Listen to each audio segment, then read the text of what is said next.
Le saviez-vous? À Noël, vous êtes-vous déjà demandé d'où venait le nom Santa Claus? Vous pensez peut-être au pôle Nord, mais en réalité, son histoire commence beaucoup plus au sud, aux Pays-Bas. C'est une histoire fascinante de culture, de migration et de transformation.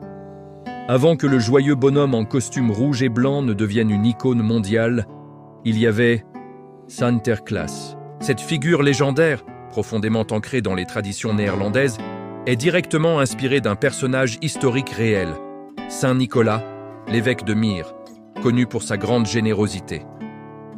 Chaque année, la légende raconte que Sinterklaas arrive non pas en traîneau, mais en bateau à vapeur depuis l'Espagne. Une tradition qui marque le début des festivités hivernales aux Pays-Bas. Imaginez la scène. Au lieu de Rennes, Sinterklaas monte un majestueux cheval blanc nommé Amerigo, avec lequel il parcourt les toits des maisons. Les enfants, remplis d'excitation, ne suspendent pas de chaussettes à la cheminée, mais placent leurs chaussures près du foyer.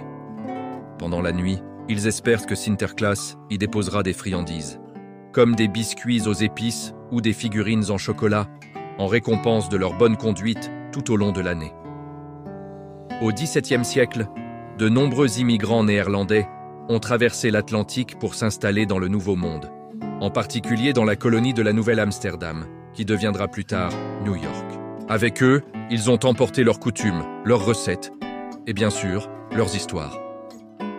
La tradition de Sinterklaas a ainsi voyagé avec eux, plantant les graines d'une nouvelle légende sur le sol américain.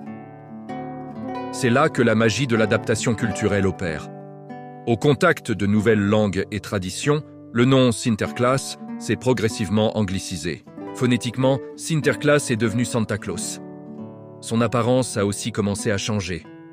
L'évêque austère avec sa mitre et sa crosse s'est peu à peu transformé en ce vieil homme joyeux et corpulent que nous connaissons tous. Des écrivains comme Washington Irving et des poètes comme Clement Clarke Moore ont largement contribué à façonner cette nouvelle image, en lui ajoutant un traîneau, 8 rennes et son fameux rire « ho ho ho ».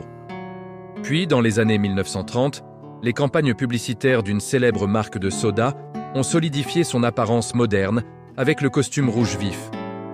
Aujourd'hui, Santa Claus est un symbole universel de joie, de générosité et de l'esprit de Noël, célébré dans le monde entier. Mais il est fascinant de se rappeler qu'au cœur de cette icône mondiale se trouve une tradition européenne vieille de plusieurs siècles. La prochaine fois que vous verrez une décoration de Noël ou entendrez une chanson sur le Père Noël, souvenez-vous de Sinterklaas et de son long voyage depuis les Pays-Bas.